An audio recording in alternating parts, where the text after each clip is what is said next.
being Father's Day, I saw a lot of posts amongst my friends, amongst other people, that their wives were putting out like the best dad in the world, the number one dad. I hate to break it to some of these people. These people are like not even in the top 100 of good dads. You're entering the Mayo experience. Mayo experience. Mayo experience. Mayo experience. Experience. Welcome to the Pat Mayo Experience, presented by Underdog, Travelers Championship picks, bets, one and done. But first, a U.S. Open recap with Geoff Fienberg. What I want you to do is smash the like and sub to the channel, and then in the comment section, give me your winner non-Scottie division. And I got some winners to give away a little bit later in the show at the beginning of the Travelers section for people who won the golf balls, sponsored by Underdog, code Mayo and Underdog, by the way. Jeffrey, JJ Spaun, not only is he a major winner, he will most likely, unless something crazy happens over the next 2 months, be on the Ryder Cup team on points alone. There's a lot like when Brian Harman won the Open and then they had to take him. He certainly will. It's funny, we would joke that for guys who wanted to make the Ryder Cup, Pat, like our joke 2 months ago was, well, you really just have to outperform JJ Spaun. That's a whole other conversation we can have. I'm excited to have it. I will once again go into another Ryder Cup with the best line that anyone on the internet has with a Ryder Cup, but that's my forte. I do it Ryder Cup after Ryder Cup. I don't have anything to say on the Travelers. I haven't even looked at the odds, so I'll be like a baby seeing the world for the first time when you tell them to me. But I'm ready to kibitz and gossip about all things U.S. Open. I am weathered. I'll be honest. It was like a long day with the rain delay, enjoying myself, but it went too long. And I feel like I played the golf course, like physically, emotionally, mentally. Had horse the whole time with Hatton and Hovland. And if Hatton could have hit the putts on the first like 6 holes or something, or then that 8-footer for eagle, we're having a different conversation. And I'm wearing Joker mask. Like the Joker should have won the U.S. Open. Instead it didn't. It's like that nice guy, a nice guy down the block wins the U.S. Open. I thought it was going to be the Joker. When he parred 15, it started to feel real. Obviously, I thought it was going to be a Bobby Mack Hatton finish. Like that's where I thought it was when Hatton parred 15, and then moments later, Spaun hits a putt. Yeah, I don't know. All this talk about no kings, all these no kings marching. Well, they're right. I was getting ready to go to a victor coronation over the weekend, and no king there. I don't know. I'm not as angry. Like some people are like furious with the course and shit. I don't know what to make of that, but I'm ready to gossip and kibitz about the whole series of events. Oh, can I tell you about my injury? So last night I was done. Okay. I was done. Okay, so last night, like being a physically exhausting day, and I felt like Hatton. Like what happened on 17, just what a gut punch. But he didn't hit the putts all day. So I needed like alone time, and I thought I was going to break the case. And what I mean by that, Pat, is like you come out with me, you've been there before. If someone wants a little smoke, toke. Like I don't just want to give you what I'm using because you might not be ready to walk after. I think you've experienced that before, Pat, or like, sometimes what I have on me. So I sort of have like a stages, because people, whatever, I know it's sad, but I got a little case, does it, whatever. But last night, like I broke out the stuff I don't even like use. I don't even use it in public. I don't even use it in private. The last time I actually think I smoked this stuff was the Super Bowl. I brought some, like long day, right? Like 7-hour day hanging with the boys. Like that's where it came out. And I melted. One of my buddies got melted. He was playing pool. He started picking up the ball, getting yelled at for cheating. He whatever. So I hit it last night, and I was going to go like have a nice, like maybe McCain deep and delicious, a nice snack.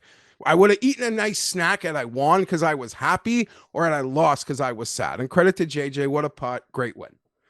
And I like bit my tongue. I like thought I ripped my tongue in half. Not actually, but like I gashed my tongue. I was so high. With my teeth, obviously. So yeah, so that stuff, it's like I never want to hit that again. And my mouth hurts, my tongue hurts. So yeah, that's just a side plot. No, but I was like tilted. I was tilted after, but thrilled for Spaun. I enjoyed the putt. I'm happy he made the putt. I wanted him to make the putt on 17, so I'd have felt less sad about Hatton. But I don't know, the guy met the moment nonstop. And the comeback from the start on like one of the greatest rounds of golf we've ever seen, with obviously lots of nuance in that statement. Well, at least your speech has not been affected by this. Yeah, it hurts though. There's like a hole in my tongue, I think. Is it stitches worthy? No. No, it's not that bad. It's not that bad. But yeah, I got so high, I guess I just lost proper function. No. And then I chomped my tongue. So yeah, I'm not like throwing clubs, but I guess that's how I dealt with it. What a roller coaster. What a day. I don't know. People got hate. I don't really have the hate for it. So yeah, did you enjoy the tournament? Because I think that coming out of the rain delay was, because the course is playing so hard, it felt so wide open. Then you had 6 guys tied for the lead at one point. And I mean, I ended up betting on Scottie at 175 to 1 and 750 to 1. I was like, if he just makes one of these long putts and posts +2, +1, whatever it might be, or gets lucky on 17 and chips in, stuff I've seen him do dozens of times, that it felt like if he had made one more birdie, I don't know if Spaun, it felt like everyone, he would have been breathing down their necks just a little bit more, and obviously that didn't happen. He ended up birdieing 17, wasn't able to make any of the long putts, then bogeyed 18, so he effectively took himself out of it, but it felt wide open, which was really compelling. I was living and dying with every shot. Yeah, it was fantastic. I thought the network did a great job, other than like the 5-minute commercial right before the Rolex free hour. I think Hatton had a big putt during that commercial break, but I thought it was great. I thought Sam Burns got hosed. He should have gotten relief. He should have. Okay, he should have. I agree with you. He should have gotten free relief, but I don't like this. Looking back at it, it's like, well, that cost Sam Burns the U.S. Open. Did it? Give him a par on that. He loses by 3. No, I'm not saying it cost him the U.S. Open. There's a lot that goes into that. There were mistakes before and after, but just a pathetic scene, a truly grotesque scene of officiating. I don't even know, like, where do these officials even get their fucking reps? Is that a rhetoric question, or you just? Yeah, like, I don't know. They're just out there when know. they play their own games with 3 other old men, and they're like rule hardos. Like, they read the book. Like, I don't even know. There was another instance. It was this like 80-year-old woman. It might have been on like Friday with Sam Burns. And you're like, where do they find these people? So yeah, I thought that was a really grotesque moment for the USGA. I'm not going to be on them for the course or any of that. I actually, I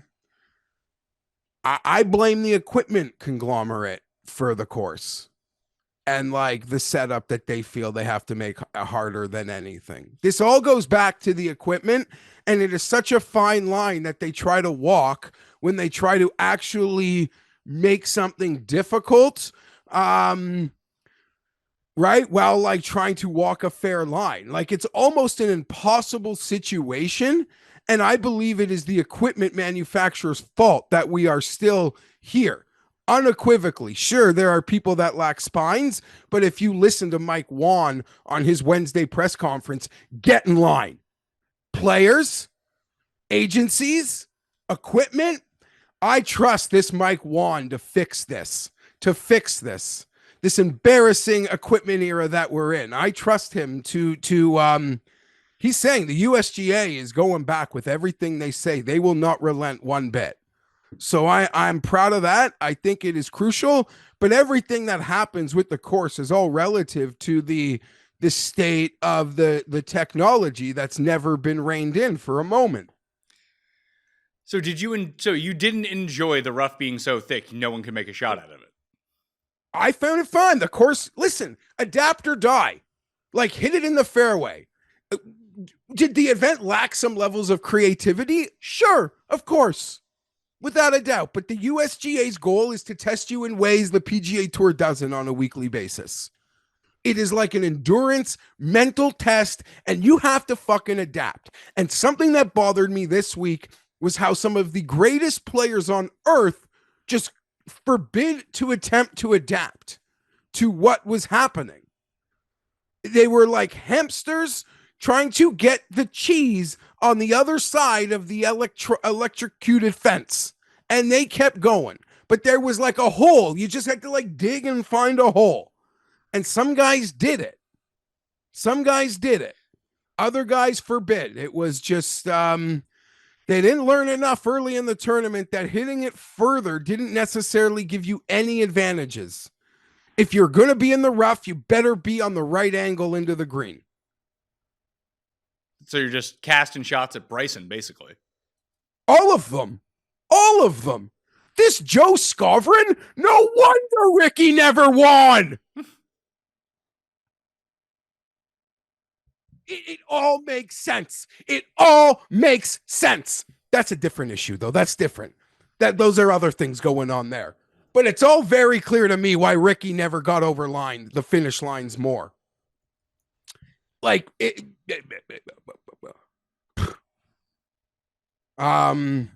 no, I was entertained. I found Pat truly, I thought most of the anger came from our community. By that, I mean the golf gambler, because it was impossible to model. And if they can't model and if their data doesn't really do much for them, they don't like it. They don't like what's happening. I found the casual friends of mine had no issues. Love seeing these guys. The 18 handicappers loved it, and even other higher handicap. Like casuals around me enjoyed it. You're hitting in the rough, you get it 12 feet. I don't know. 5.5 inch rough, sure. Probably a little insane in some areas. But I found a demarcation between golf gambler, Lord Gambler, impacted people's opinion because their bets, whether their bets were winning or losing, they couldn't properly use their edge this week, and that bothered them. But I think casuals, sign them up all day. And for all the talk of people loving it, they certainly didn't love it when their models went to shit. It's true. And the way that Spaun ended up winning, accurate driving-ish, because it's not like the most accurate guys in the field ended up at the top of the leaderboard. It was the guys who basically made the most 15-foot putts. And Victor, who made no putts all week, but his ball striking was just off the charts good and carried him for a while. I came away with a few notes that I don't think I'm going to be taking Sam Burns at the Open Championship. That, yeah, he got a bad ruling and then he not only did he get the bad ruling, it felt like it allowed him, it really affected him after that. That just, you knew that shot was going nowhere near the green, and then he compounded the error, and then he just kept playing poor golf. He ended up missing that short one that he had the wedge in as well, and that was sort of the end of Sam Burns. But if he's going to but it wasn't even just that bad lie. Coming out of the break when it got a little bit wetter, his game went to absolute shit. Like, don't give me any course with Sam Burns at this moment where there might be elements in play, because I don't think he can handle it. The opposite. I mean, I should have thought about this, although it would have been a losing bet. That once the conditions got like they were, who is the best suited for those elements? Of course, Robert McIntyre would be.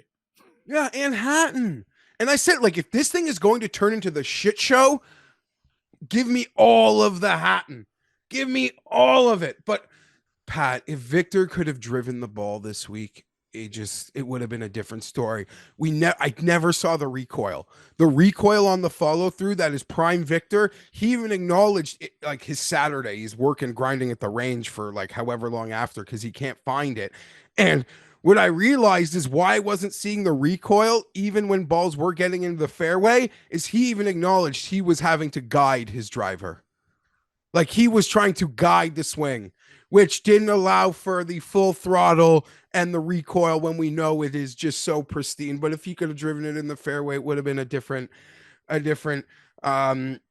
That was so unfortunate. And I was on with Hustler on Wednesday, Pat. I said to Huss, the casuals on Monday will be talking about the winner of the golf tournament, as they should, of course. The golf hardos on Monday will be talking about Cam Young going to Bethpage. He still has to do a little bit more work here. 2 tournaments does not make Cam Young on the team. Like, is Sam Burns for sure on the But the team? road to Bethpage is back. Yeah, it's there. He needs. Cam Young. He also needs to do something else outside of. I feel the same way about Burns. Burns has had. He doesn't have to win though. Cam Young doesn't have to win to get to Bethpage. We've agreed. I agree. I agree with Sam Burns too. But if they just no-show the rest of the season, like they no-showed the first part of the season, they're going to take Andrew Novak and Ben Griffin. Yeah, I don't think. I think we're in for like the T5 the Cam Young summer. So yeah, he's on my Bethpage team. We'll get to Ryder Cup a little bit later on because I think that's an interesting discussion around JJ Spaun. But let's talk about Spaun for a second. I put out there, like, when I saw Bobby post, I was like, my +1's probably good for a playoff unless there's one guy left because Spaun made that birdie. I think it was on 15. He made the long putt. That he has 2 drives. If he can 14. Hit 14. No. And then he ended up getting the 16, hit the green regulation, made par, got out of there. And when he was walking to 17, it's like, it's 2 good drives for JJ Spaun, and he wins the U.S. Open. If he can just hit 2 good ones that aren't in the rough, he can just hit both greens in regulation. He should be able to birdie 17 with a close chip up after a good drive. And 18, give yourself 45 feet and 2-putt, and you win. That's exactly what he did. The closest comparison I saw a few people make it was the first thing that popped into my head was his drive on 17 was basically Morikawa's drive at Harding Park on the 71st hole to win the PGA Championship.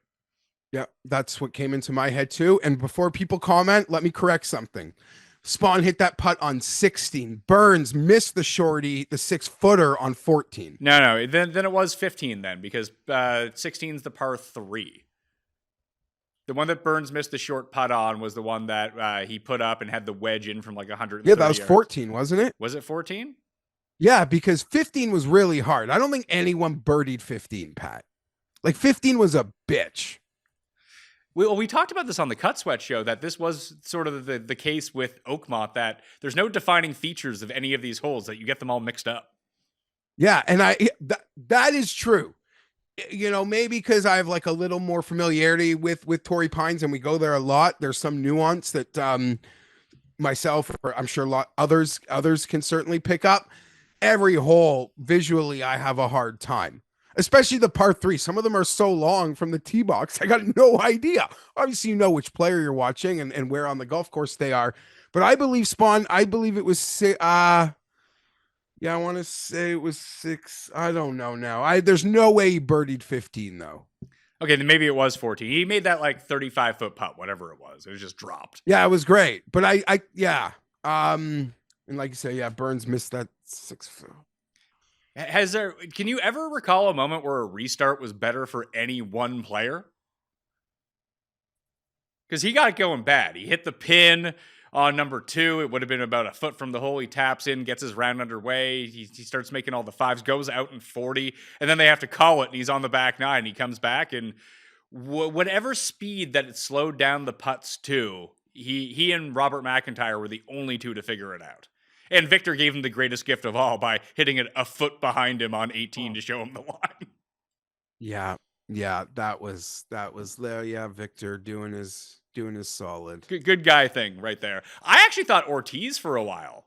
He was the guy. Obviously, were you surprised that they showed him the least? Because I wasn't. Because the moment that Spaun kind of fell out of it, they stopped showing Spaun. And they didn't really take Ortiz as a serious threat until he ended up tying for the lead. And then, of course, he ended up going away. I was pretty impressed with Carlos Ortiz, though. I thought he was good. Very impressed. I'll be honest, Pat. I thought they did a great job. Like when Ortiz, there was a moment where like Ortiz and Hatton, they were showing all their shots. They were both right in it. I wasn't missing everything. All day I thought it was going to it was getting stupid, and it was there for Hatton. The putts he missed, like the 12-foot, 8-foot looks that he was giving himself that no one else was getting. Had he, yeah. Damn it. Did you feel bad for Adam Scott? Yeah, of course. I mean, anyone who's watched this show knows, like, you've even in this last 5 years, there are times where you make fun of me. It hasn't been recently, but like for still being there with him. If it wasn't going to be one of my bets, I wanted him to win, but he got like everyone else, really. If he The doesn't magic ended. if he doesn't make that putt in 2013, does he go down as the biggest major choke artist outside of maybe Lee Westwood of our era? Because he's been there for some majors, and it never goes well for him at the end. Like the one to Ernie was bad enough. So he got his Masters. We'll see him the rest of our life. Good on him. I'm happy he has a major. But he's been put in some big spots and just crumbled almost every single time. Yeah, the one to Ernie is still one of my worst golf memories. The Open Championship, those end earlier in the day. So I smoked myself into a weed coma and went to whatever the newest Christopher Nolan Batman was after that one. I think that had to just escape the real world. I think that was Dark Knight Rises then. I think it was the third one. Whatever one was fresh, that's where I went. When Ernie, gross. Adam spoke about it a lot through the weekend. He didn't hide from it. Like the fulfillment of another one would, from the outside, obviously his career is lovely. I put him up there. We've done this before, Pat. For me, it's him and Jason Day. Like how they only came away with one, I don't get. You say Rose, I said Westwood because Westwood never got there. Westwood zero. We're talking about the one pack. The zero pack is a different conversation. Westwood is clearly the zero champion of our time. But the guys with just one that still seem naked are Scott and Day to me. Well, Rose has the gold medal, so that helps. And like you said, that will age better for Justin Rose. Absolutely. History will very much reward that more than we are in this moment, and people are catching on. And the only major I can ever... Obviously, he lost in the playoff at the Masters this year, but it felt like he was living on borrowed time just to be in that one. Like, it was just, oh my God, I'm in a playoff with Rory all of a sudden. Like, Rory should have won that 4 separate times. And then Rory ends up winning in the end. He should have won the Sergio year that he lost to Sergio. That was his Masters.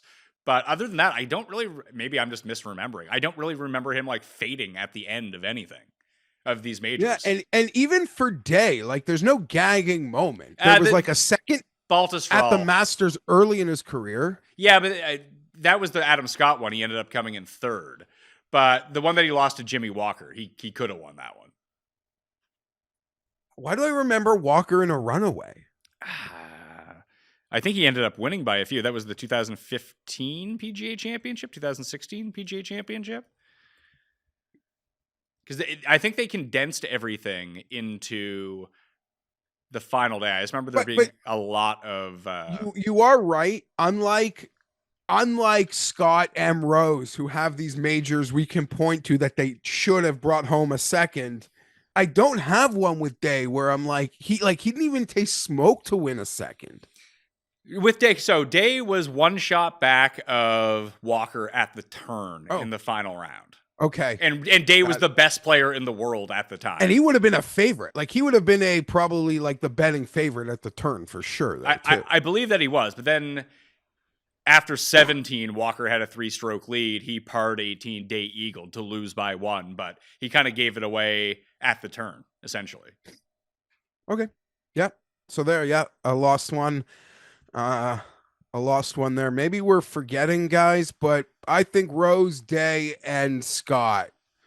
I mean, obviously I'd rank them differently, but yeah, all of them just with one. Wild. Well, and Sergio only has the one too.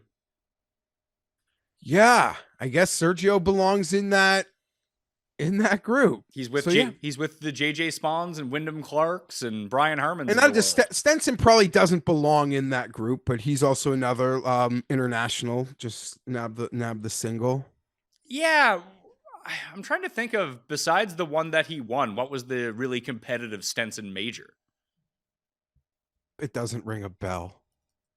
And he has the players to go along with it too, which is helpful. So does Adam Scott. So does yeah, Sergio. I mean Westwood would obviously be captain of the Zeros. And then other names there would be I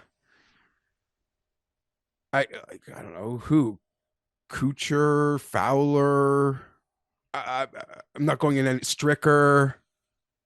Yeah, I guess so. Feels like almost everyone who should have won a major won one. Westwood is like the glaring example to me of the guy that had a chance to win probably 5 majors and never won one. Even to go back to the rain delay for this when they were showing the 2008 U.S. Open, which was just magical, by the way. And I do think that they would have shown the 2016 U.S. Open from Oakmont if NBC had the rights to it. Oh, you're right. It was a Fox broadcast. I just thought they were just going with they may have. they may have done that. They're like, hey, let's throw Tiger on him. Maybe we can dupe some rubes into thinking this is live. Oh, no. I mean, yeah, I enjoyed what they were showing better than the other stuff. Do you want to talk about the Naughty Boys, Pat? Are we going to start with Wyndham Clark? Yeah, let's start with Wyndham. I'm going to speak hyperbolically. No. But there should be a penalty that is more than a fine. You are a guest in someone else's club. That is someone else's locker. Sure, it'll be repaired before that person even gets their access to it again, or the guy's even back in Pennsylvania to use it. That being said, you know how you do, I get angry when guys club toss, and you're like, no, they club toss, they get it over with. Unequivocally, throw your club near no one instead of bringing whatever that shit is into the clubhouse. Get it out on the course. If you're going to bring it into the clubhouse, I will allow you to do something out there. Oh, hold on. Stop. Just stop for 1 second. Can we admit that Rory's club toss on Sunday was the greatest club toss of all time? If you could toss it like that every time, would you? At your bag. That was like art. Yeah, you're right. Thank you for bringing that up. That's one of the highlights of the week. Victor shot on 17 on Saturday, and that club toss were two of my favorite moments of the week. Hold on. It's funny you say that, because I think that's people's problem with this U.S. Open. I enjoyed it. Like I said, I thought it was very compelling, especially after the restart. But there were no signature moments, it felt like. You just pointed to a Rory club toss and Victor on a Saturday on the 17th hole. What was the other big moment? Spaun's putt becomes the big moment, but he didn't even need the putt to win. He just needed a 2-putt. Yeah, I don't know it's the Spaun, maybe the shot on 17. It's the more, like you said, it's how the Morikawa's moment, jumping from a pack at in San Francisco there.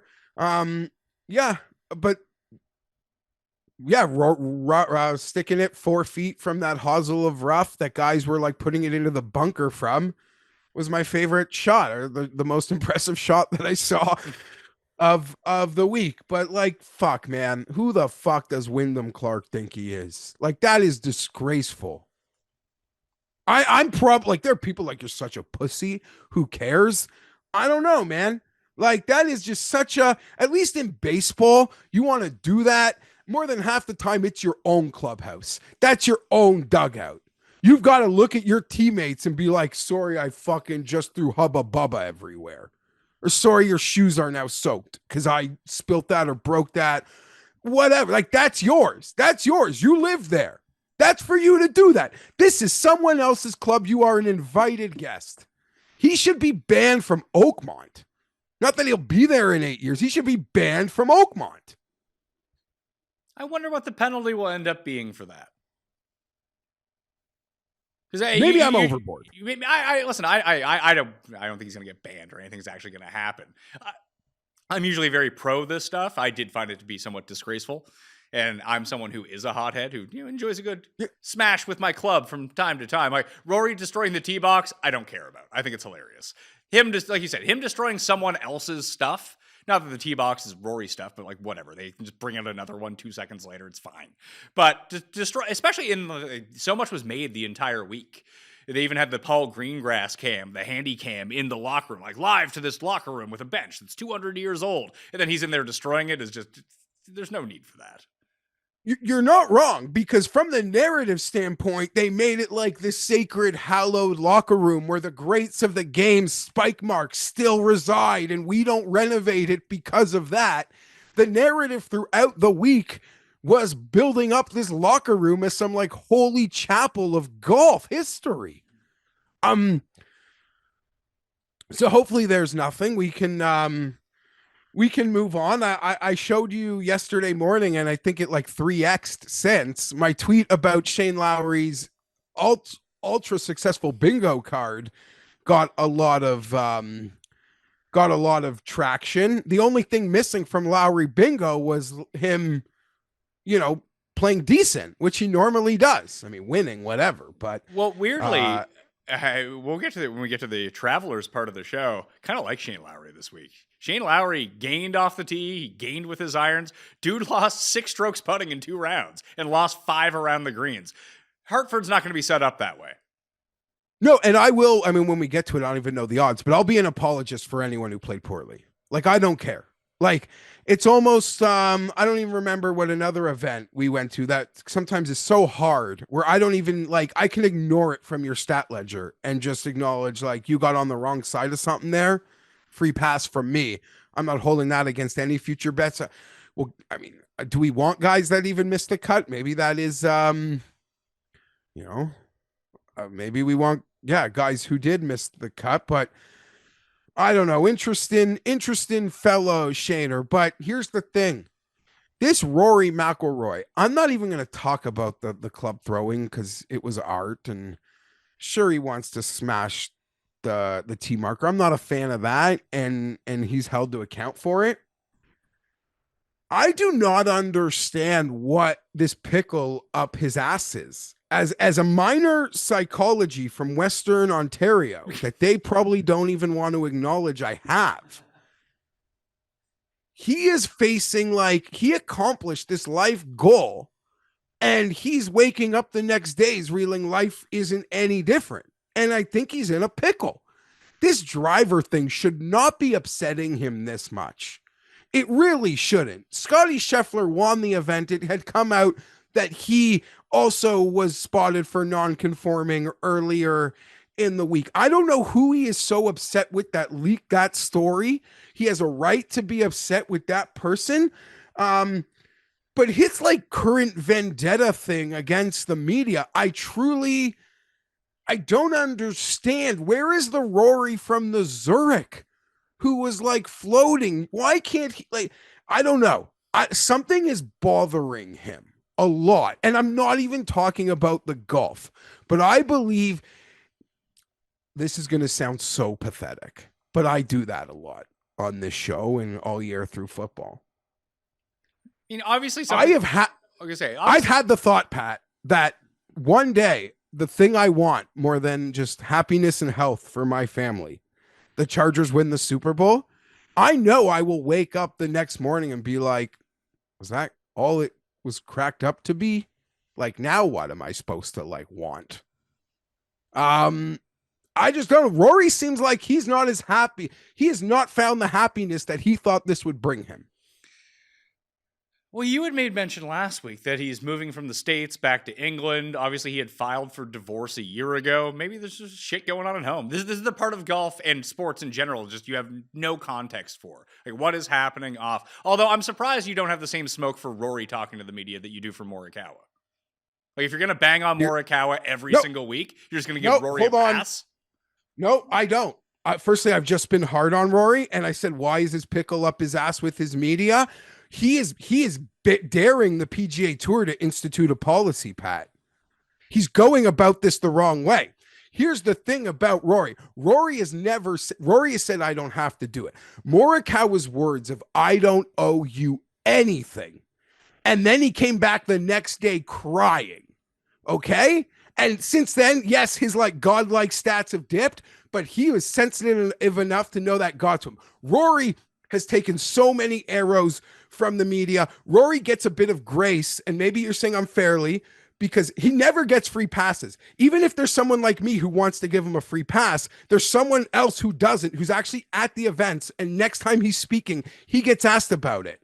Shane Lowry can do something 3 weeks ago that's abhorrent, but the next time he speaks to the media, it's not brought up. That's the free pass. Rory can do something. Rory can dodge the media, but when he finally sees them again, it is still waiting. They are waiting. They are like elephants to bring it up. So I don't believe Rory gets, like, in totality, a free pass. He's too much of a story that it just isn't. It's impossible for him to get a free pass. I think he gets grace because what happened at the start of the live thing and the bullets and arrows that he put himself out for, maybe it was a mistake on his part, but he did that all. And maybe that is still some of the ramifications of this new Rory with the media. I think they are very different. That being said, Rory is daring the tour. When he's like, I don't have to talk to you ever, I'm just choosing not to. It is almost like he's getting to the point, Pat, where he's daring the tour to institute some level of policy the way he is talking about it. I don't think it's right. Bad for Rory. Shame on Rory.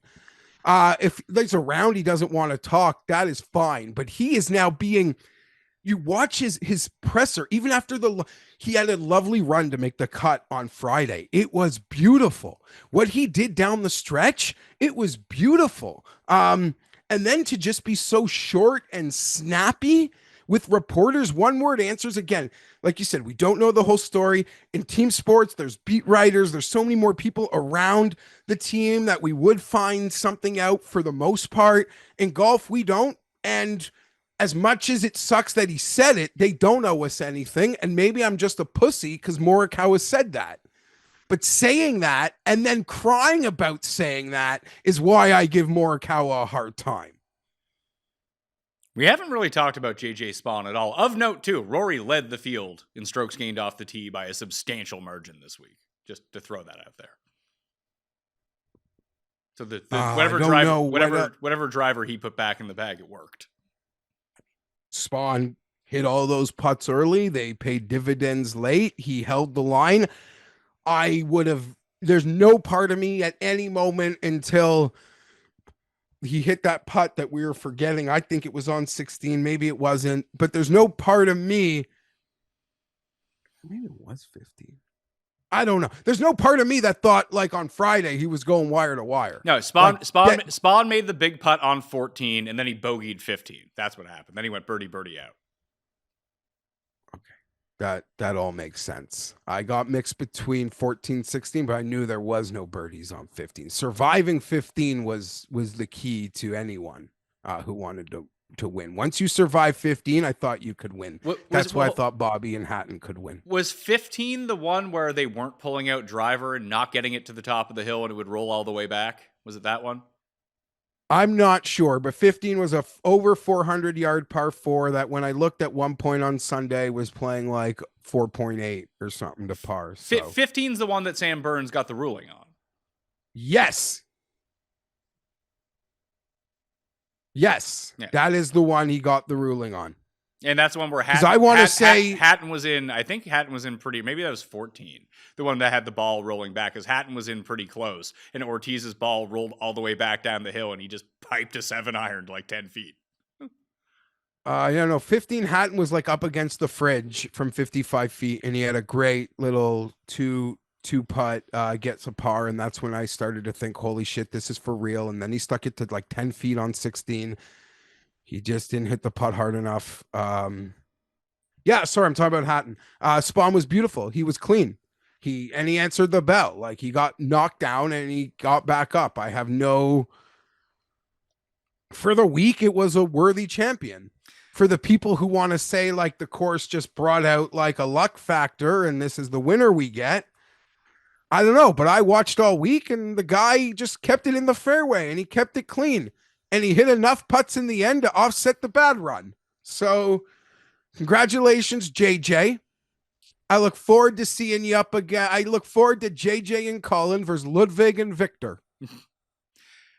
Of note, to go back and look at it, and even some of the guys that played pretty well this week but didn't quite get there. Put this in the bank for 2033. Strokes gained, stocky guy, did really well this year. But each of the past 2 times, just really good links players ended up showing up near the top of the leaderboard. Even to take a look back at last year's Scottish Open. Bobby Mack and Adam Scott were 1 and 2. Morikawa was up there. Aaron Rai was up there. Victor Perez, guys that made like little mini runs and kind of hung for a little bit this week. And then even the year before, Bobby Mack was up there. Scheffler was up there. Hatton was up there. Just guys that sort of populated. It's not going to be 1v1 every single guy. But I thought that was pretty interesting. Even someone like Ryan Fox, although he's playing great golf right now, traditionally we think of him as a links player. To rewind last time in 2016, you had Westwood, you had Sergio, you had Brendan Grace. Like those type of guys were up there as well.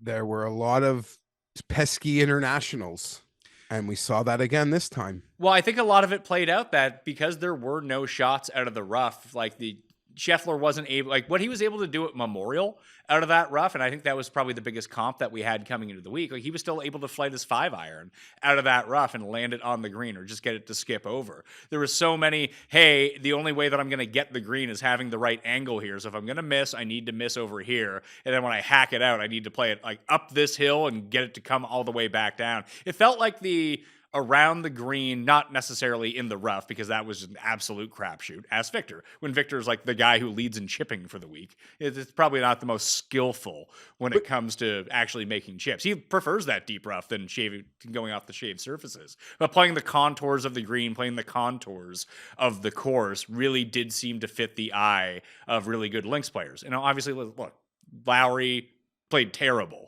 And we think of him as one of the better links players. But predominantly, a lot of the guys at the top are really good links players. Pound for pound, Hatton's won 2 Alfred Dunhill links. Pound for pound, he might be one of the best links players on earth. Yeah, I agree. And he gets himself back in the Masters next year, too. Good. It was nice to see Rahm giving Hatton a big hug at the end. I needed one, too. Listen, I didn't cash much, but I think I cashed my Legion 13 best team at the U.S. Open bet. I'm surprised. I could be wrong, but I'm surprised they're not molly-whopping live team golf. What do you mean? Like why they're not the best? Like, I don't think right now I'm not following it enough, but I don't know that they're, or maybe they are. I have no idea.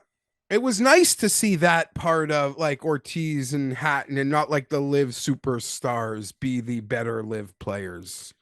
Someone had to represent Torquay. Legion 13 is winning the live standings, by the way. Okay. I guess it makes sense. Rahm, another T10. Beautiful. I think this one counts for more. It's so hard not to like John Rahm. It really is. Like, you watched his early week presser, Pat, and even he's like, yeah, that T10 thing's like a joke. If it was the PGA Tour, it'd be like, what would that be worth, T25? Like, he even said that, to paraphrase. So, that's hard not, Obviously. They're, you just appreciate when live, like, can speak in reality terms and not their own, like, fake orbit terms.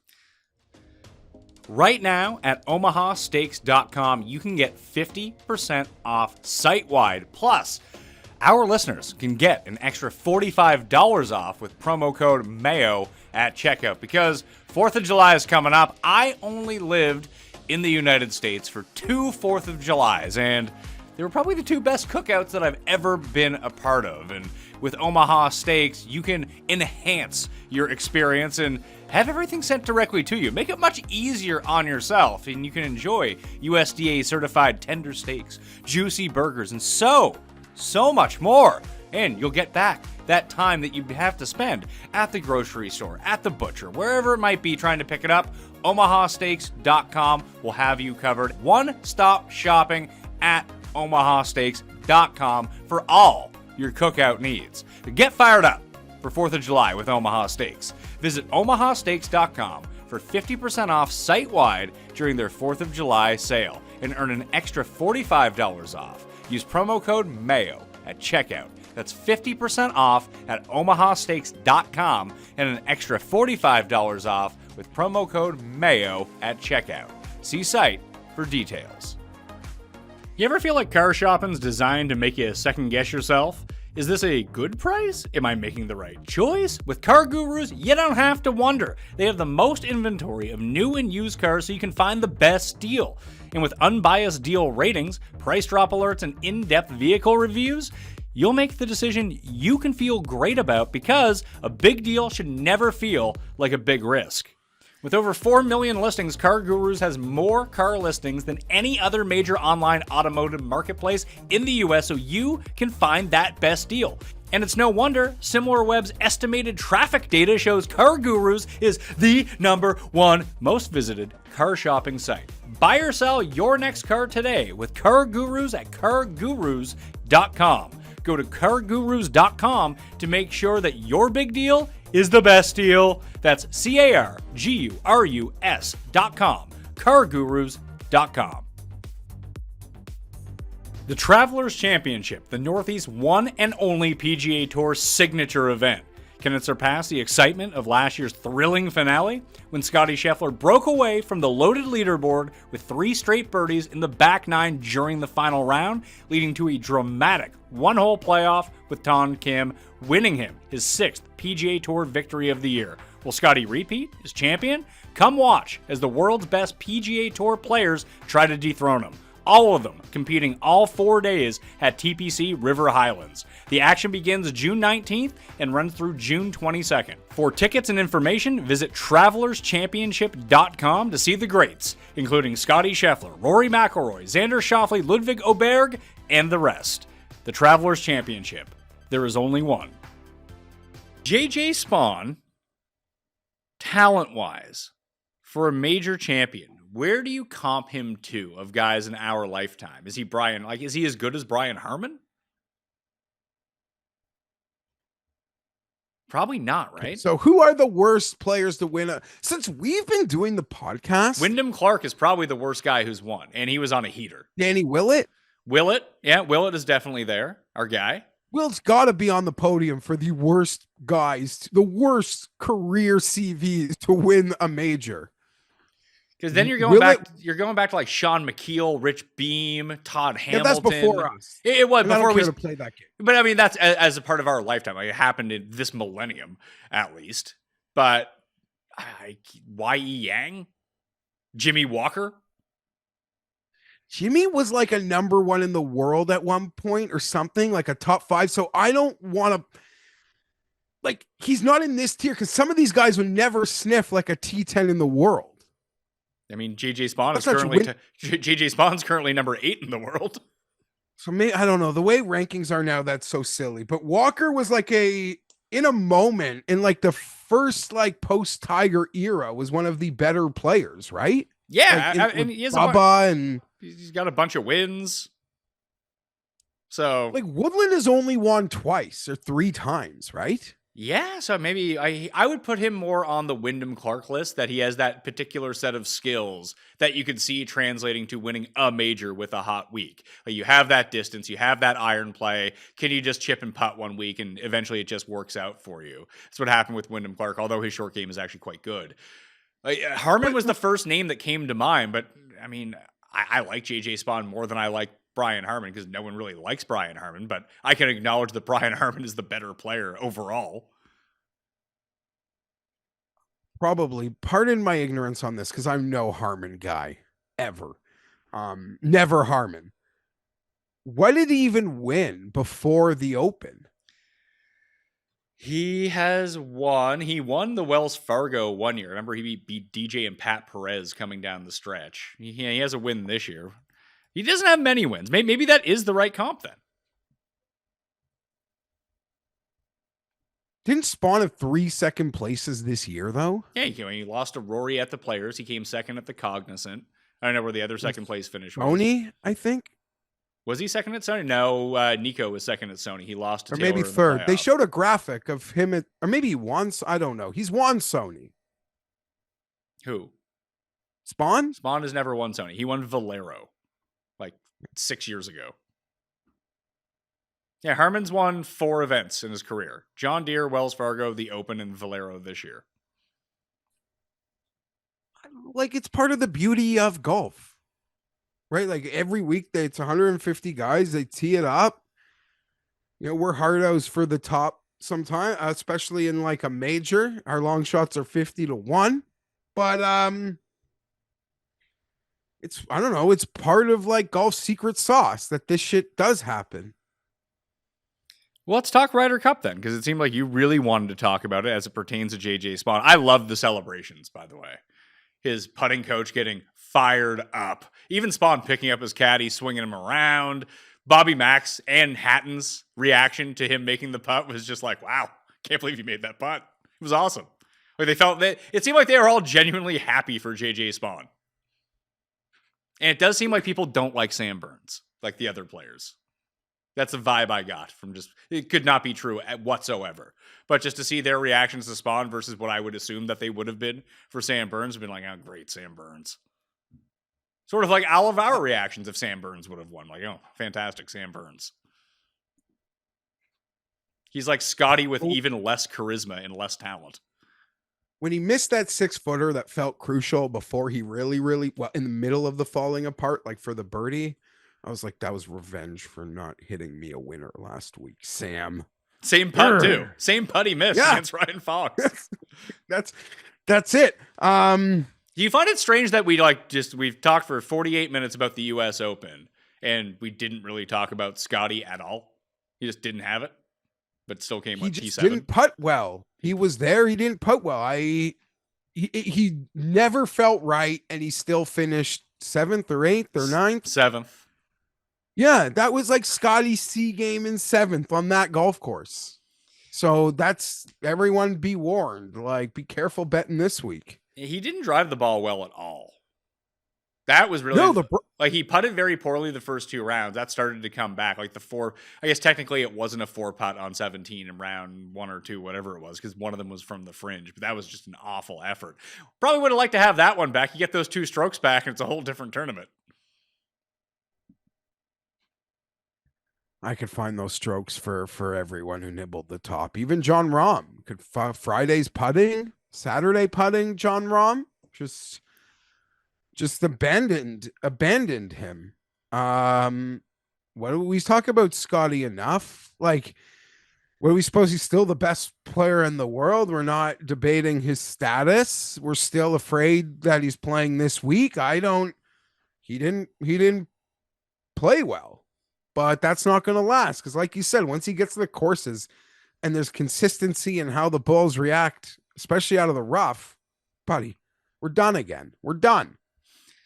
It was a weird juxtaposition to go to that rain delay and to watch Tiger, even when Tiger wasn't winning at Torrey Pines, but to see the vibe around Tiger walking around the course. Like, people are trying to elevate Scottie's play up with Tiger's play and why it doesn't resonate in the same way.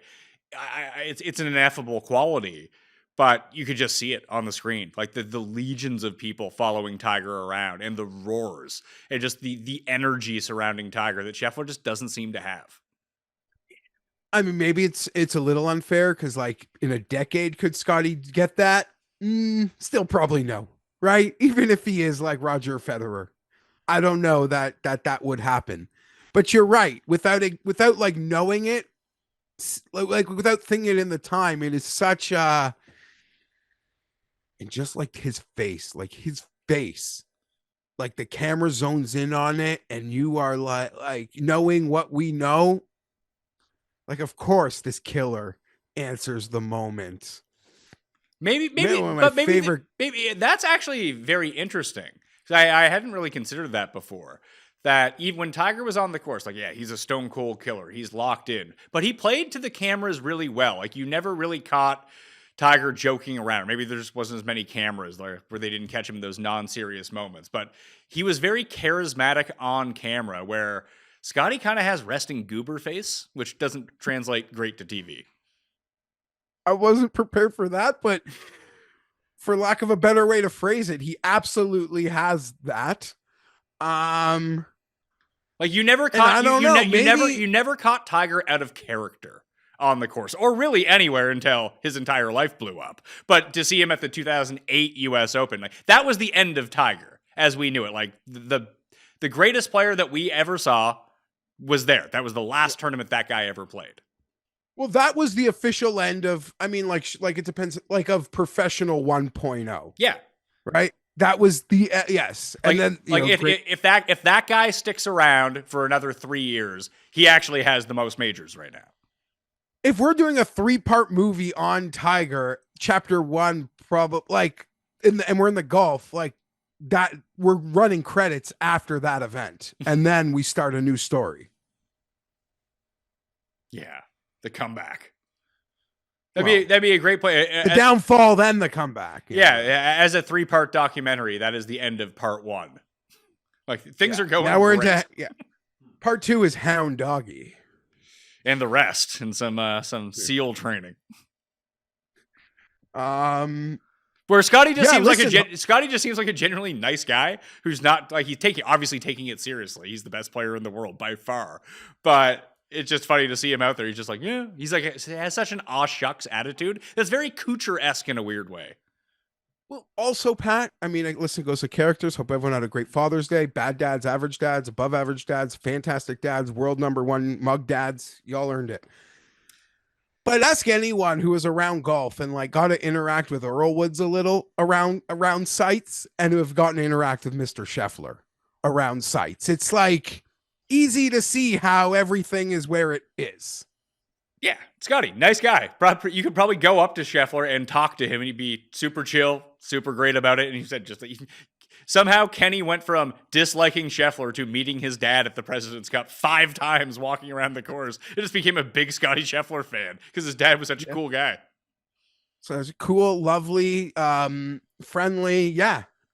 Just those interactions alone, you ask, like, Kenny knows exactly why Scottie is how he is now. Although Kenny is still on the train of like chapter 2 is coming. Like there's not. We will meet a dark passenger. Kenny is just trying to hope for it, I guess, for entertainment purposes. You know, Kenny loves a dirty dog.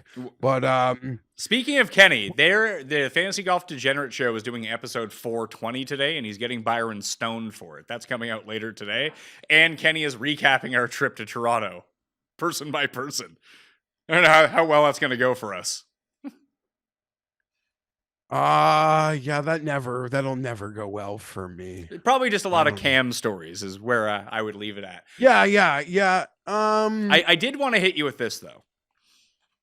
Being Father's Day, I saw a lot of posts amongst my friends, amongst other people, that their wives were putting out like the best dad in the world, the #1 dad. I hate to break it to some of these people. These people are like not even in the top 100 of good dads. Mike, yeah, of course.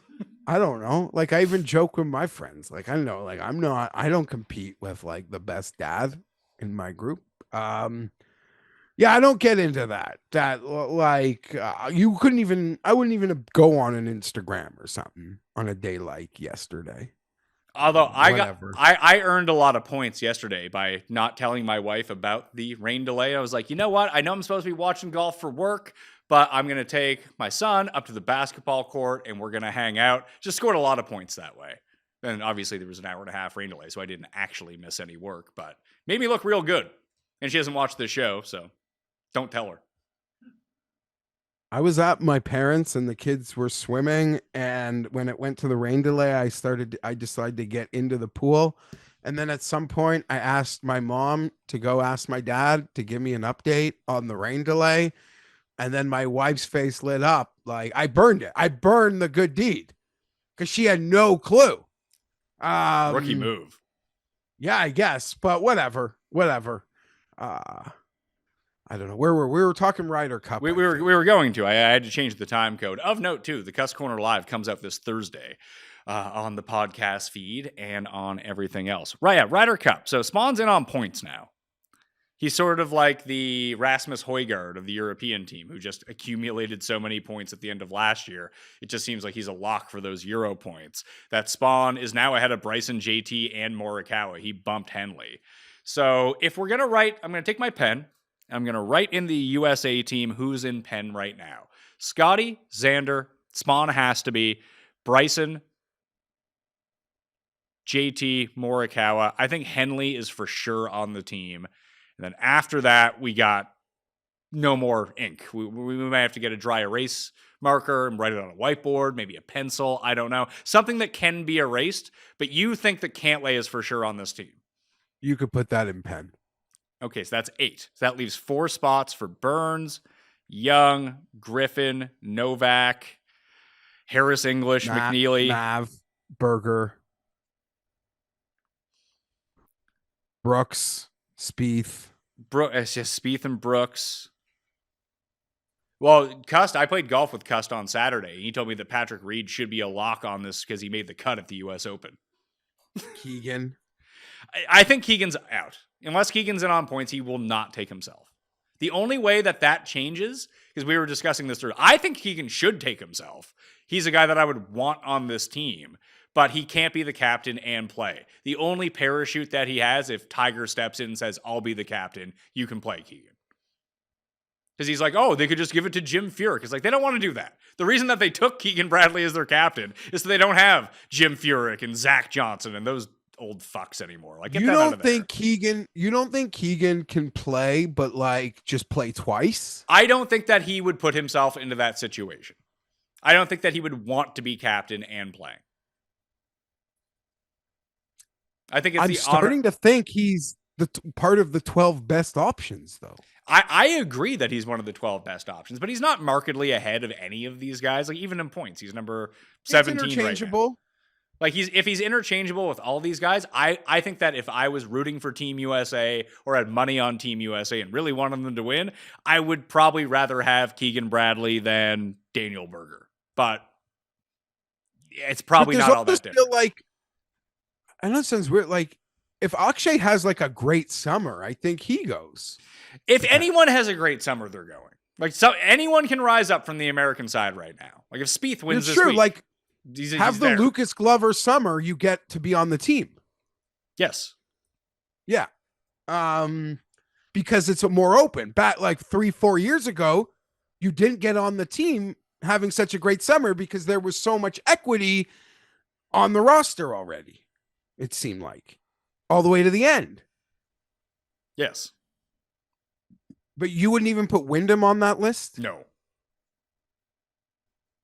There's no, unless he wins something, if he wins the British Open or 2 playoff, and he has the Lucas Glover summer, yes, he's on the team. I think that they're actively boxing him out. So right now, Ben Griffin is in the 12. Agreed. So we're at 9 now? That's 9.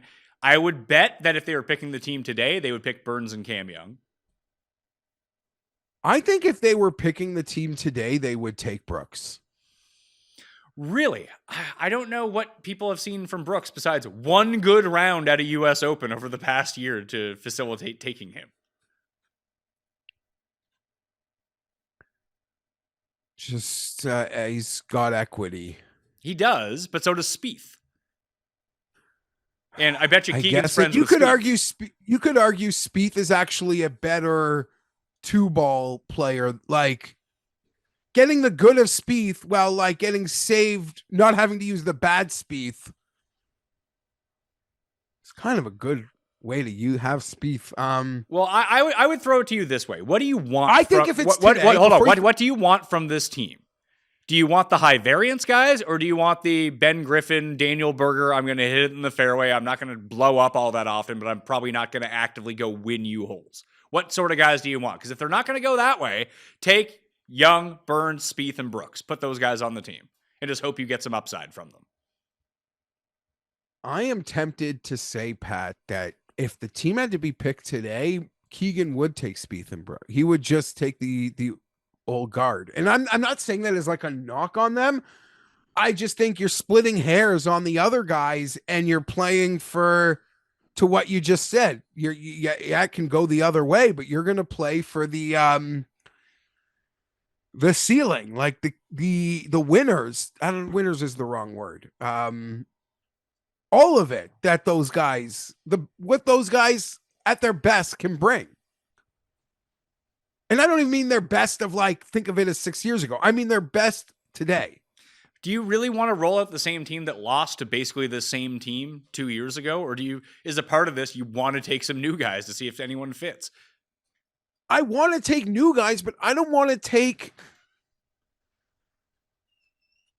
Like, I wish there was a young, like this would be the perfect year for someone to play the role of a Ludwig, like for one of these great young college like pathway players to. I don't know. Now I'm getting crazy. Maybe I don't. Like I Clanton is the answer to that. If Clanton can go have basically do what he did at the beginning of last year throughout the rest of the summer, get into the FedEx Cup playoffs, maybe pick off a John Deere or something, they would probably give him some more consideration based on his upside. But they're still the favorites, right? Substantial favorites at the moment. So I don't think that they feel they need to do that. The guys who really blew it are Wyndham Clark, Thigala, and Akshay. Like those guys could have been on this team, and Homa would be the other one. Like they lost their back end, who didn't perform all that well anyway, but these were guys that were close to getting on, and they've just disappeared from the conversation. And they've been replaced with guys that, honestly, we don't feel are as good, but maybe they are. Maybe Novak and Ben Griffin are just way better than Homa and the performance that he could give at an international event. Yeah, and they've earned it. I mean, they have earned it. I want to see. I know you're right. They're still the favorites. They're not forced into the situation. But just like we saw in Detroit 2 years ago, they paired like right out of like, holy shit, Ludwig might be doing something. They paired him with like Luke Donald and he shot 7 under in the first round, like doing everything. I want when we get to Detroit, I want Keegan paired with Luke Clanton in the first rounds. That's what I want to see. Keegan's probably not playing any of these events. So just to switch to the Euro side. He's got to. Why is he? He's got to be there. Why? He doesn't have to. I mean, if you're playing, you don't get to see as many guys play than if you watch it on TV. I guess. But he's got a bigger job at the moment than it feels like the captains have in the past, where there's one spot to pick. If we're writing Euro in ink, Rory, Hatton, Lowry, McIntyre, Straka, Rahm, Fleetwood, Ludwig, Victor. I think Victor's now done enough to. You may have said Victor twice. Rory, Hatton, Lowry, Robert McIntyre, Straka, Rahm, Fleetwood, Ludwig, Victor. There's 9. So that leaves 3 spots available. Højgaard might get in on points. He's actually fallen down to number 6 right now. So you have Rasmus Højgaard, who I don't think would make the team if he's not in on points. That leaves Rose, Dietrich, all the Danes, Rye. That's kind of it. Jaeger. Jaeger's not making the team. Sure, but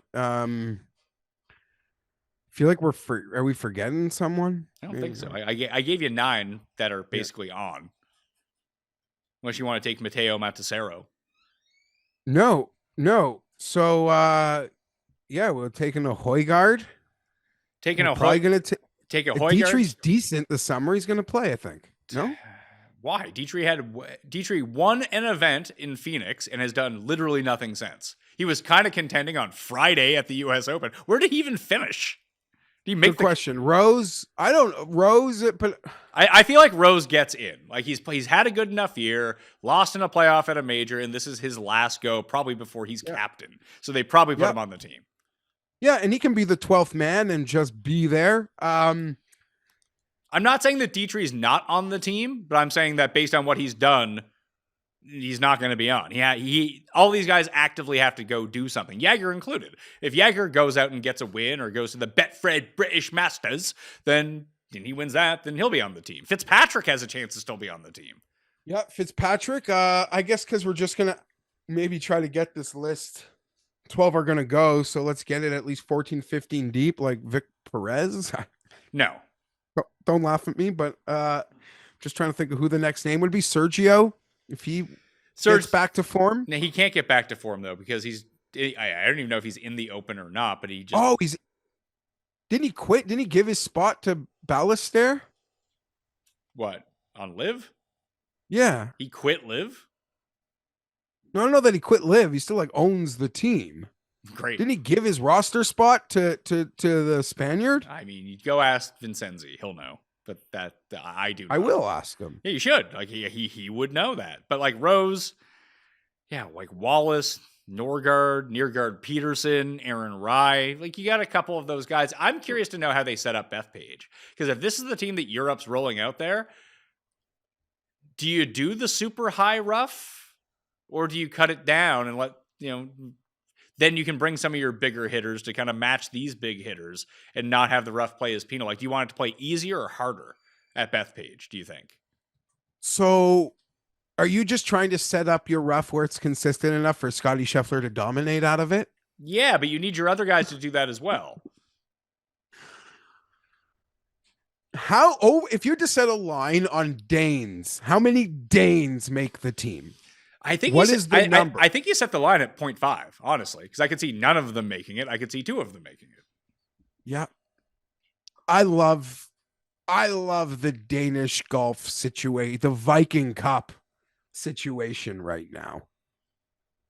Can we get Laurie Cantor on the team so Cust automatically picks the USA and then Europe will most definitely win? Cantor blew up one of my great to make miscut parlays this week by making it on the number. Was not too yeah, you know what, Pat? I'm actually going to say Fitz, and as of right now, Fitz and Rose are on. Fitz isn't on right now. Not a chance. You know what he is in the Ryder Cup standings you right now? You think Detry would get ahead of him? Yes. Today? I mean, I wouldn't pick Dietrich either, but that's me. I think Rye would be on the team, honestly. Yeah, okay. So how many bought it? Rye, Rose, and Rye, Fitz. Rose, and then one more. One Højgaard. One Højgaard. Probably Rasmus. There's your team. Yeah. If I had to pick it today, that's how I'm filling it out. And the problem is that when you match up JJ Spaun with with Rasmus Højgaard, it's a pick'em. If that. Yeah, when you match JJ Spaun up with Aaron Rye, it's a pick'em. Yeah. No disrespect, like, right? Like, if you had to bet that match at the Wyndham, what do you think? Yeah. I mean, if it was at the Wyndham, it would probably be Aaron Rye as the big favorite. Sorry. Yeah, sorry, he won that. But yeah, they just seem like the same guy. One of them's just got a high-pitched voice and the other has iron covers. His voice is not as high-pitched as I was making it out to be. It just still doesn't suit what he looks like. It's just a weird voice. But it's not like this. It's a bit lower. No, but I think all of us who are golf hardos heard from a non-golf hardo to be like, I wasn't expecting to hear that out of that guy. Yeah. Well, let's talk Travelers then. What's going on this week? You've seen the ads in the show. We got 2 giveaway winners for 2 boxes each of Pro V1X Underdog Insignia balls. I got some more giveaways coming for the Open Championship, including a PXG driver. So if you want to get your hands on a game-worn Pat Mayo PXG driver that I used for like 2 rounds, and now I'm giving it away because I got another one. List your favorite winner down in the comment section right now, and leave a rating and review on the audio podcast, Spotify or Apple. Tim Peterson is a winner, and Scott Johnson 5422. Hit me up at mayomediainc@gmail.com. I'll get you addresses, get the balls sent out to you. We have another signature event. We have too many of these signature events, man. It's too many. This one should not be one. This used to be a fun, because I was looking into... Ask me why I'm happy. Why are you so happy? There's apparently a breaking news report. So I don't know if you saw over the weekend, the PGA Tour, there was a lot of stories in the business journals that they pillaged a really important person from the NFL named Brian Rolap. People weren't exactly sure what sort of role he would play.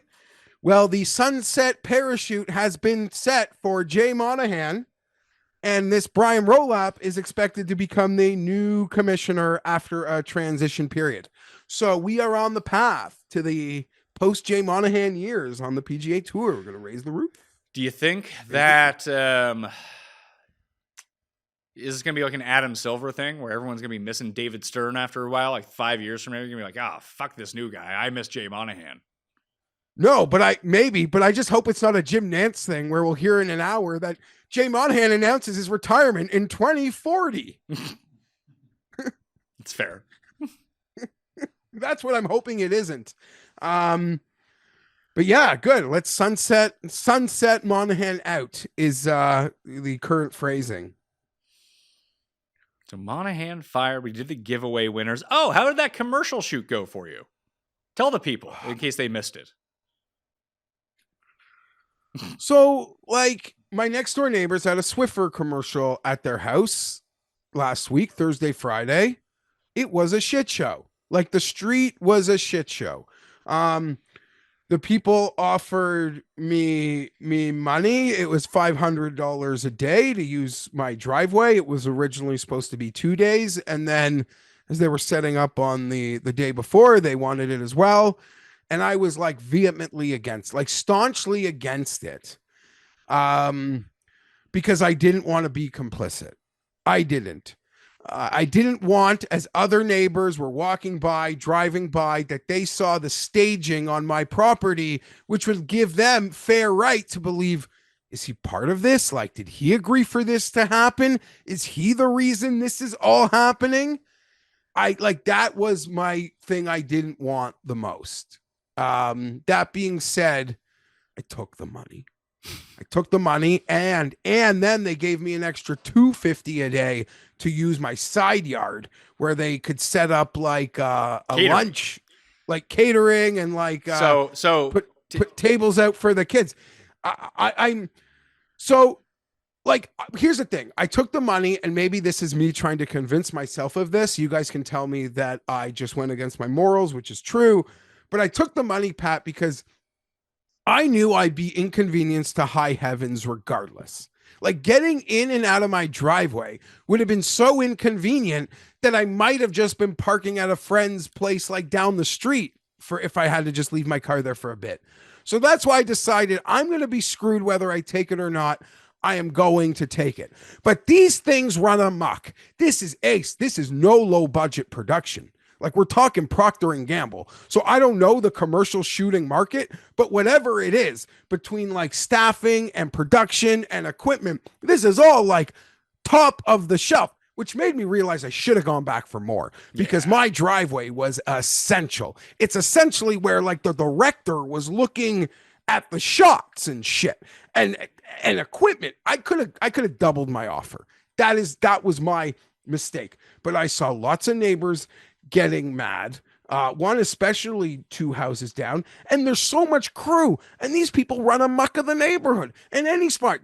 I saw a lady 2 houses down yell at which I thought was unfair. It was just this crew member like sitting on a tree stump in the shade on her property, and she got so upset and then gave me a dirty look, like as if I was responsible. I don't know. It just overtakes a neighborhood. It's not fair. And what the kicker on this, Pat, the kicker is like, these people next door, they just pack up and go move to their parents for a few days. They're not even here to deal with it. They're like the people that rent their houses during the Masters. I would rather an Airbnb set up permanently next door than that. Ever. Maybe I'd regret that statement, but that's how I feel. Now, someone had a lot of questions for you about the catering situation that was in between your house. So I would send pictures to Tim of the catering. And listen, Tim, as you'll find out on just a little tease, drops Thursday, our live show. He's got this fantasy of like wanting to do random jobs for a week, like going to like random job fantasy camp, not like fantasy Yankee camp, fantasy like working in a factory camp. Tim would love being on a production like this. They got great unions, right? These, the actors and the production people. He would have, like, I was showing him pictures of the food, of the setup, and he was dying. He was demanding that I go eat with them, that I get a plate for myself, that I should have negotiated in the agreement that I could have a plate. And I was like, that's insane. Like, that is insane behavior. If you think I'm walking out my front door, getting in line with these lovely people, like, I'm anything against them, but I would have just felt so awkward. Like walking out of my house, getting in line, sitting with them. He even told me I should ask for the leftovers. He is, what's so weird, Pat, is Tim is like afraid to ask any waiter any question, but he has no shame in something like that, in participating. So he's such a fun, interesting character. But yeah, giving Tim food service updates and him like oogling, over Ogling. them was part of my ogling was part of my fun. I like that Tim's ideal like fantasy camp is basically like if you're a dissident in 1955 Soviet Russia. That could have just been his dream, apparently. Like we're now going to make you go do this job. You know, he wants to go pay to go do this. Yeah. He wants to use his summer vacation to like spend a day riding on the back of a garbage truck. Yes. But not get dirty, because I had too many germs on the garbage truck, as we found out.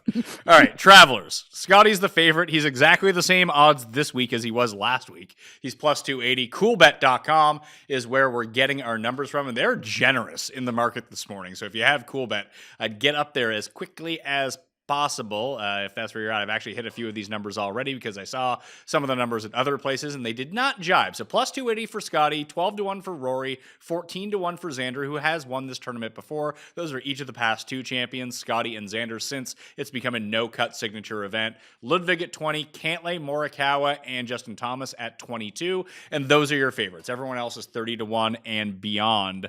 So we'll start there. I bet Morikawa at 22-1. He's down to 20 already, but he's 14, 15 everywhere else. He led the U.S. Open in approach play. Like, if you talk about someone who got hampered by their putting, it was Colin Morikawa. Dude didn't make anything all week, but this is the first time I've seen his irons be back at an elite level. I'm just going to try to ride the wave. He finally gets the monkey off his back. I might join you. And then he'll win and not do a press conference afterwards. No.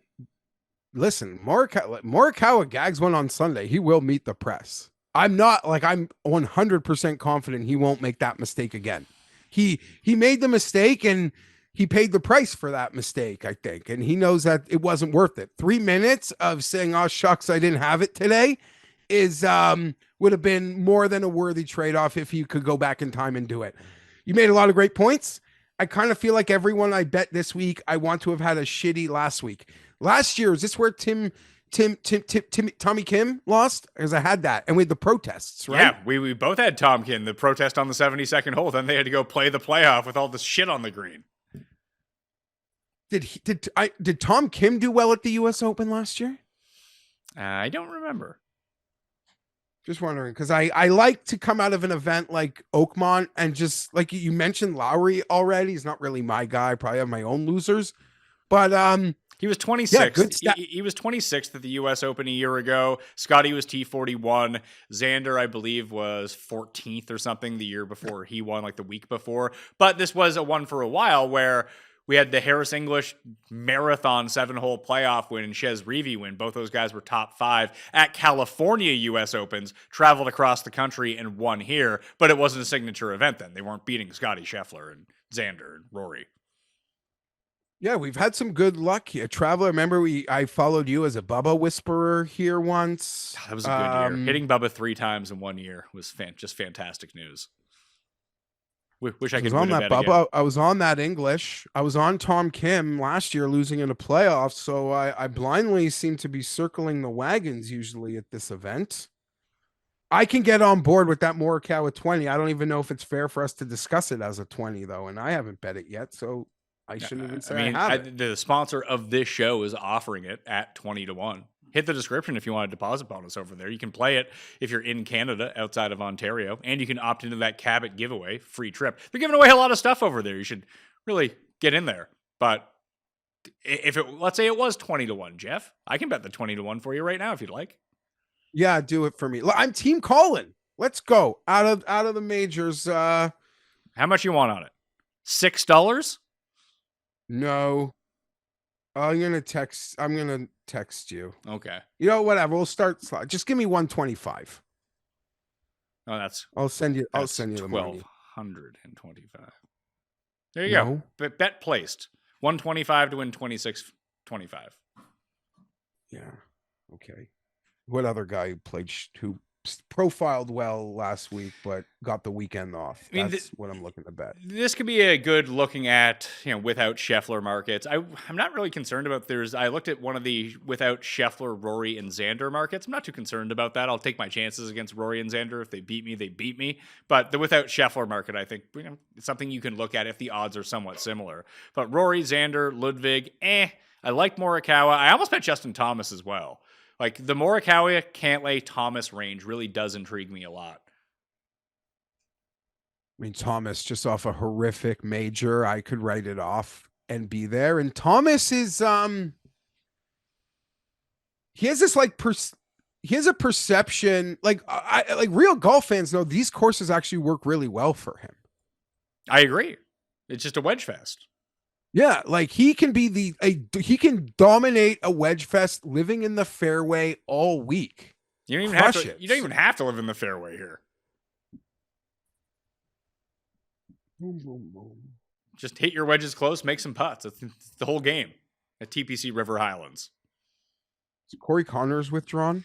Did he officially withdraw yet? Because I don't know. That was the one thing about the rough, because this happened to Phil in 07 too. Phil hurt his wrist hacking it out of the rough. Connors injured himself playing with Michael Kim. It's funny, Michael Kim was the source on this, basically, that he wrote it up in his Twitter threads afterwards. But then he said that Connors visibly hurt himself, had to get PT on the course, and then gutted out the rest of his round. He thought that Connors wasn't going to make it through the round. That's how much pain he's in. And as someone who's wearing an arm compression sleeve underneath this right now, it's no fun to hit a golf ball when you can't really feel your elbow, or it's like static pain the moment that you hit anything at the moment. So I would guess that he takes the week off. We'll see, though. That was a lovely tweet from Michael Kim praising Corey and his toughness and his ball striking, and also taking a shot at the operations of the event for taking over 20 minutes for physio to arrive. So Corey would champion through it and kept grinding. So do you, I assume you're going to bet Cantlay? You love Cantlay at courses where Cantlay's been all right in the past. In the money pit, the Patrick Cantlay money pit. Let's continue. So I guess let's go to the next level, the 30 to 100, let's say, because there's a bunch of names in there as well. So here's my choice, because I do like Justin Thomas a lot. He's 22. If I go with Morikawa, 22, Justin Thomas, yeah, you might even be able to get a 24 on Justin Thomas if you really go looking around. Let's call it 22 for the moment. Do you like those two better, or do you like one of the guys that I bet last week, who I really do feel like if Straka doesn't blow up day one, he is firmly in the mix with that leaderboard. That was a Seb Straka leaderboard at the end. That just Seb is 33 to 1. He had one really bad round and where he didn't make a putt. But he and Lowry both could not putt at Oakmont. The ball striking was fine. Do I just go back to both of them, 33 and 40 to 1? I mean, you can get some peace of mind there. It's not even about peace of mind. I don't need peace of mind. I need someone to win a fucking golf tournament for once that I bet on. It would be nice. And I think that those two guys have been just lurking or winning. Why not? They had one bad week. And now we're getting credit for them being bad. They're like Keegan. I know Keegan won here 2 years ago, but would you Sepp and Sam Burns being around the same number, or Lowry being the same number? I know Sam Burns is on a nice 2-week run, but these guys have been good all year. And betting on Lowry to win golf tournaments is probably not a great idea, considering he never wins, but that's where my mind was at. It was Thomas, Lowry, and Straka. Then I saw the Morikawa number, and I hit that. So that might X out Justin Thomas for me, and I just go with those two guys. Yeah, I mean, both Lowry and I like playing guys who I believe to be good, who are getting more points because they gotten by a golf course last week. I'm considering a free pass. You can still bet Straka Open Championship at Coolbet at 100 to 1, which I have. I know there's the joke when I say this. Well, you know what? Before I get to that joke, I gotta say, I don't know that I want to get in on someone who tasted smoke yesterday. But I'm surprised Victor's 35 to 1. Maybe I shouldn't, because it's still half of what he was a week ago. I bet him last week at 60. But I am surprised that it's 35. So am I. But where are you going to... If Cantlay didn't have like good course history here, he would be back with this crew as well, and it feels like Hovland's not being propped up because of that. Like, Cantlay should be in like the Fleetwood Lowry range, honestly, every week. And like I say it every week, Hovland's also, like, in some ways he's easy to bet because you can trust that, like, if the ceiling hits, you're going to have something in play. But like, you listen to him talk after rounds, like, he does not trust himself. It's a hard guy to bet. I say that a lot on this show and still end up betting him because I am such a believer in the ceiling and his ability to win when he's getting through it, and his ability to score despite statistically sometimes not having what we want him to have. That being said, I don't really see myself betting anyone who grinded the weekend. That means I'll go down the ladder and ask Pat, in the vein of Straka and Lowry, maybe not statistically playing as well, although it felt like he was on an uptick. Tommy? Sure. Go nuts, man. I'd rather bet like Hideki at almost double the odds. Okay. I mean, listen, we can giggle. He's got the same win equity as Shane Lowry. Yeah. You can make fun of me for saying that. One guy has a major, the other guy doesn't. Okay. So his win equity today is identical to Shane Lowry's. Hey, does Tommy have a team win, Jeff? I don't think so. No, he's probably got like something dumb in South Africa or like something decent in the Middle East. But you're right. He doesn't have the team. He doesn't have the team. Burns I'd be out on. Burns here would be the player I really don't have interest in, despite 2 lovely weeks for the most part. Strokes gained approach at the U.S. Open. Morikawa trumped everyone by 3 strokes. Spieth was second. Victor was third. Hatton, Rahm, Ortiz, then Hideki was number 8 on that list. Spieth, he's a former winner here. He has like the iconic moment of this tournament, I feel like. With the bunker toss? Yeah. Or whatever? Yeah, the bunker, him and Greller doing the bump, beating Berger in the playoff.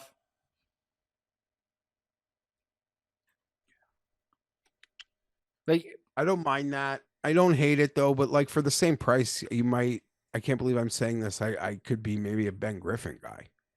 Sure. Ben Griffin picking up his 3rd win of the year. No. Yeah, so we can't bet Ben Griffin or Ryan Fox again this year, right? I don't know. Maybe we have to. Maybe just bet them every single week because they win once every 2 weeks now.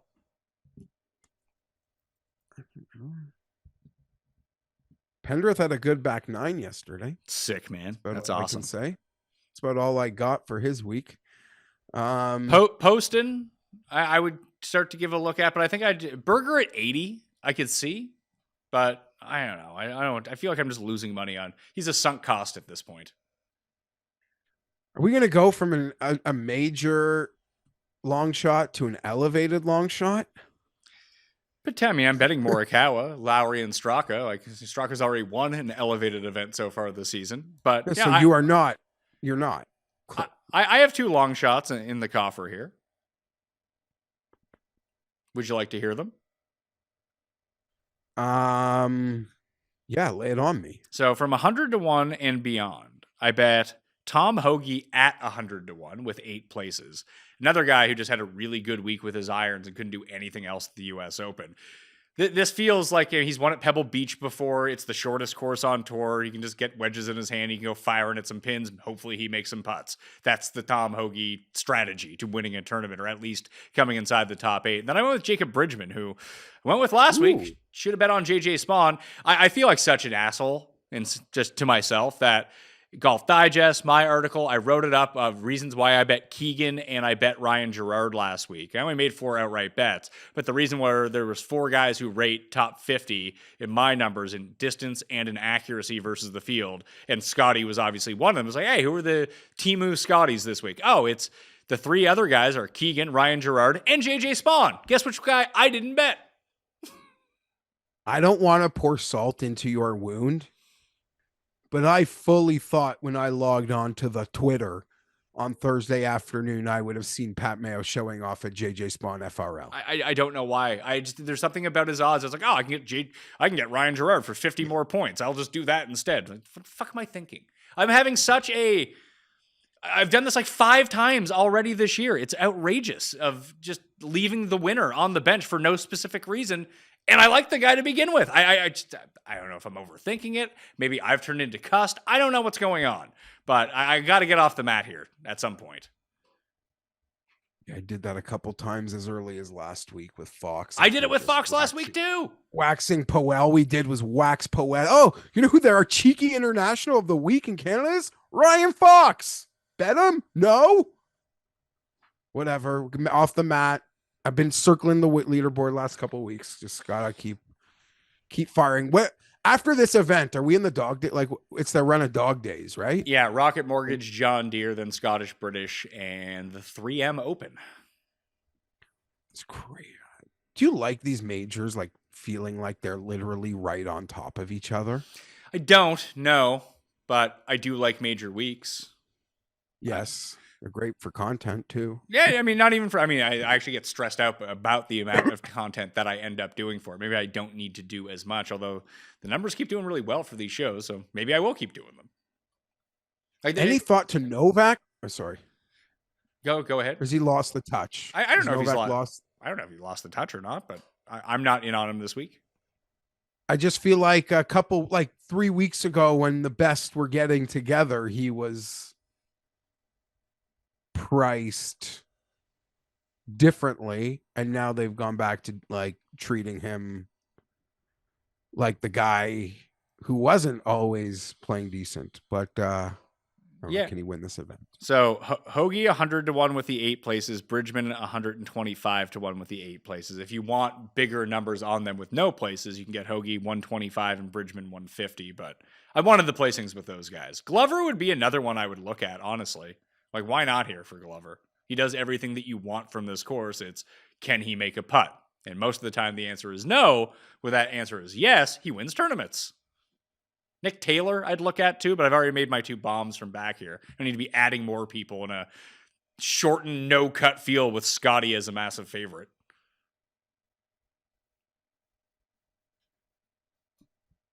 Yeah,